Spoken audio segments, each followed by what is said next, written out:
कुछ सिखाती है। दर्शन का मतलब जीवन के बारे में जो बताने वाला, मार्ग दिखाने वाला वो दर्शक होता है।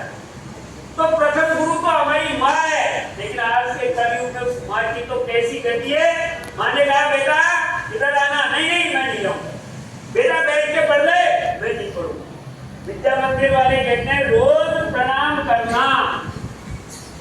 पता नहीं, मैं नहीं पूछूंगा, आज नहीं पूछूंगा। गुरु पूर्णिमा उत्सव बन रहा है ना, कितने भैया बहन होंगे, 100% तो नहीं होंगे कि जिन्होंने अपनी माता जी को, चाहे वो कुछ भी होगा, लेकिन प्रणाम करना नहीं भूला। वो रोज प्रणाम करते, अच्छी बात है, नीचे कर लीजिए। प्रणाम करने से क्या मिलता है, शायद कोई बता सकता है क्या? नीचे करिए, आप नीचे करिए। प्रणाम करने से हमें मिलता क्या है? हाँ बताइए भाई। हाँ हाँ आपसे कह रहा हूँ, अरे पीछे क्या नाम है? हाँ आशीर्वाद तो व्रत बहुत बड़ा शब्द हो गया। बैठिए बैठिए। हाँ आई बड़ी ताली बजा। प्रणाम करने से हमें 4 चीजें फ्री में मिलती है, और 4 चीजों से ही मनुष्य का पूर्ण संपूर्ण जीवन होता है। आयु, विद्या, यश और इतनी बड़ी चीजें मुफ्त में मिल जाती हैं। उसके लिए कोई पैसा खर्च नहीं करना पड़ता, उसके लिए कोई शारीरिक बल नहीं लगाना पड़ता। लेकिन हम लोग मुफ्त में मिलने वाली चीज को भी छोड़ देते हैं और हम कहां चले जाते हैं? भट्टिका में गुरुजी के चले गए, गुरु पूर्णिमा में वो हरिद्वार में चले गए, वो मथुरा में चले गए, वो काशी में चले गए। अरे आपके पास तो गुरुजी तो नहीं है, और उस गुरुजी ने आपको यदि वास्तव में मन से दे दिया, आयु, विद्या, यश और बल सब कुछ आपके पास आ गया। या फिर हमारे मन में गुरु के प्रति श्रद्धा कैसी रहनी चाहिए, वो मैं आपको बता रहा हूं। आप सबने सुना होगा कौरव और पांडवों का नाम। जब कौरव और पांडवों को शिक्षा के लिए भेजा गया, तो उस गुरुजी का नाम आपके ध्यान में आएगा, बताना मत। वो कौरव और पांडवों को पढ़ाने के लिए गुरुजी उनको शिक्षा दे रहे थे। एक छोटी जाति का बालक उस गुरुजी के पास शिक्षा प्राप्त करने गया। गुरुजी ने कहा मैं आपको शिक्षा नहीं दे सकता, क्योंकि मैं राजगुरु हूं। आप एक छोटी जाति के बालक हो, मैं राजगुरु, राजाओं के बच्चों को पढ़ाता हूं। उस बालक ने विनती की, विनय किया, लेकिन गुरुजी ने उनको पढ़ाने से मना कर दिया। वो बालक ने दृढ़ संकल्प किया, उनकी शिक्षा तो मैं आपसे ही प्राप्त करूंगा। ऐसा संकल्प लेकर उस जंगल में चला गया, और जंगल में जाकर के उसने गुरुजी की मिट्टी की मूर्ति बना ली, और मिट्टी की मूर्ति बना करके वो शिक्षा प्राप्त करने लगा। शिक्षा प्राप्त करते हुए जो गलती होती, मिट्टी की मूर्ति से कहता गुरुजी मुझसे गलती होगी, आगे सुधार करो। ऐसा करते करते वो विद्या में विपुल हो गया। वो गुरुजी जो राजाओं के, कौरव और पांडवों को शिक्षा दे रहे थे, लेकिन अपने शिष्यों को लेकर जंगल के और भ्रमण के लिए, वन विहार के लिए गए। राजा महाराजाओं में सबसे वफादार जानवर कुत्ता होता है। गुरुजी के आश्रम में कुत्ता की पाल रखा था। वो कुत्ता आगे आगे जा रहा था। घने जंगल में जाने पर कुत्ते को सुगंध आती है, तो जब मनुष्य की सुगंध आई तो भौंकने लग गया। उस भौंकने की आवाज को सुनकर के उस बालक ने वहां से अपना धनुष बाण छोड़ना शुरू कर दिया, और छोड़ते छोड़ते इतने धनुष बाण छोड़ दिए कि उस कुत्ते का मुंह बंद हो गया। जब वो कुत्ते का भौंकना बंद हो गया, मुंह बंद हो गया, कुत्ता गुरुजी की ओर आया। गुरुजी ने देखा ये क्या हो गया। गुरुजी ने चारों तरफ जंगल में निगाह घुमाई, लेकिन वहां तो कोई मनुष्य दिखाई नहीं दे रहा था।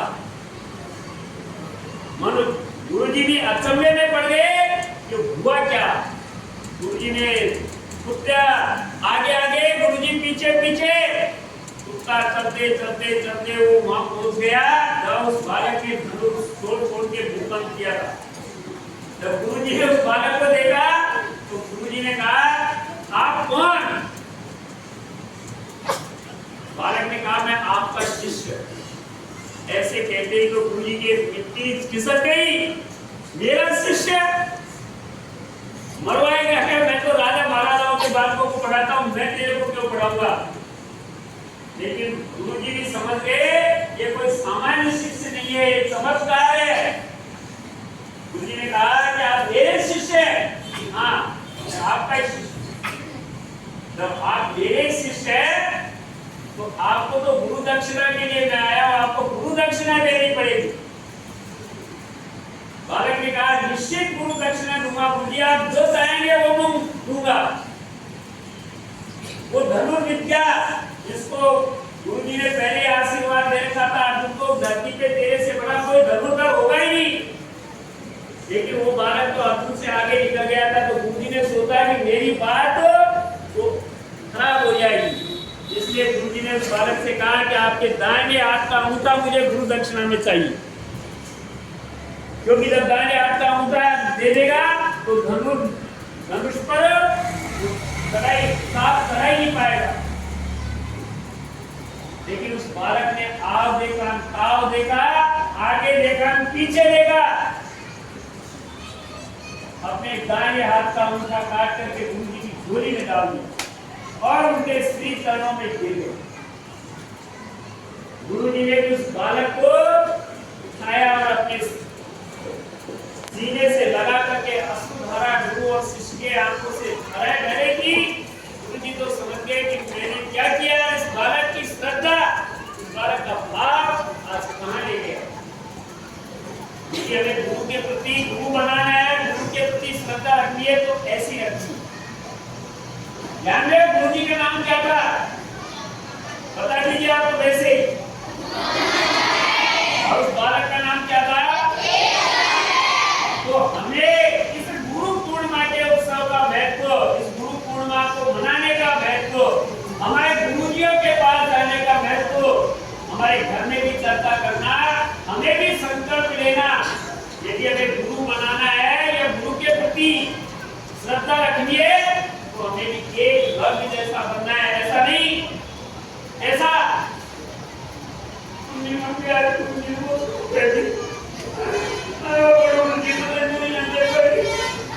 अच्छा खोल जा। अरे गुरुजी और बालक को ऐसे कैसे कर दिया? इसलिए आज हमारी दिशा बदल गई, आज हमारा मन बदल गया और हम जो चाहते हैं, हमारे समाज ऐसे बातों को चाहता है। हर बात माँ बाप की इच्छा है मेरा बालक शिवाजी बने, सुभाष चंद्र बोस बने, पढ़ लिख करके विद्वान बने, इंजीनियर बने और मेरी सेवा करे, लेकिन उसके विपरीत हो रहा है। और उससे प्रत्येक मानव जाति, प्रत्येक समाज दुखी है। उसका कारण है वो एक लक्ष्य के प्रति, गुरु जी के प्रति ऐसा भाव पैदा नहीं होगा।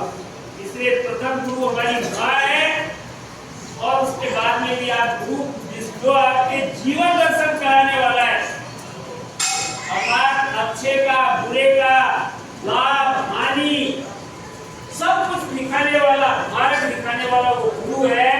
तो हमें उसके प्रति भी ऐसी श्रद्धा रखनी चाहिए। आज इस गुरु पूर्णिमा के उत्सव पर मैं आप सभी भैया बहन से केवल यही आग्रह करूंगा कि आप उस एक लक्ष्य की तरह अंगूठा तो मत दीजिए। कोई मानेगा कि नहीं आपसे अंगूठा घबराना मत। अब ऐसे गुरु जी नहीं है जो आपसे अंगूठा मांगे, लेकिन कम से कम जो जननी है, जिसने जन्म दिया है, पालन पोषण करते हैं वो माँ बाप, और जो आपका जीवन दर्शन कराने वाले हैं, उनके प्रति सच्ची श्रद्धा भाव रख करके आप कार्य करेंगे।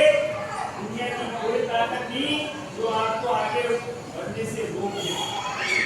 मैं आज बस आपको इतना ही कहकर के मेरी वाणी को विराम दूंगा कि हमें हमारे घर पर इस गुरु पूर्णिमा का महत्व बताना चाहिए। गुरु पूर्णिमा महत्व क्या है? और हमारे राष्ट्रीय स्वयंसेवक संघ ने तो डॉक्टर हेडगेवार जी ने तो कहा कि हमें गुरु मानना है, उन्होंने व्यक्ति को गुरु मानने, सारे स्वयंसेवकों ने कहा कि स्वयंसेवक जिस संघ की स्थापना आपने की है तो गुरु तो आपको ही मानना पड़ेगा, लेकिन डॉक्टर साहब ने कहा मैं गुरु नहीं हूँगा, क्योंकि मनुष्य में कब विकार आ जाए, कब वो अपनी पथ से भटक जाए, कभी मनुष्य को हमें ऐसा गुरु पद नहीं देना। इसलिए उन्होंने भगवा ध्वज अर्थात वो रंग सूर्य भगवान जब उदय उठते हैं उनका है, जो सारी जनता को उदयमान करते हैं, प्रकाशमान करते हैं, ऐसे प्रभु को हमको मानना है। इसलिए आज से हम भी हमारे मन में इस प्रकार का संकल्प लेकर के माता पिता और गुरु के प्रति श्रद्धा रखना। साधारण शेष बातें पाठ्यक्रम शुल्क वगैरह की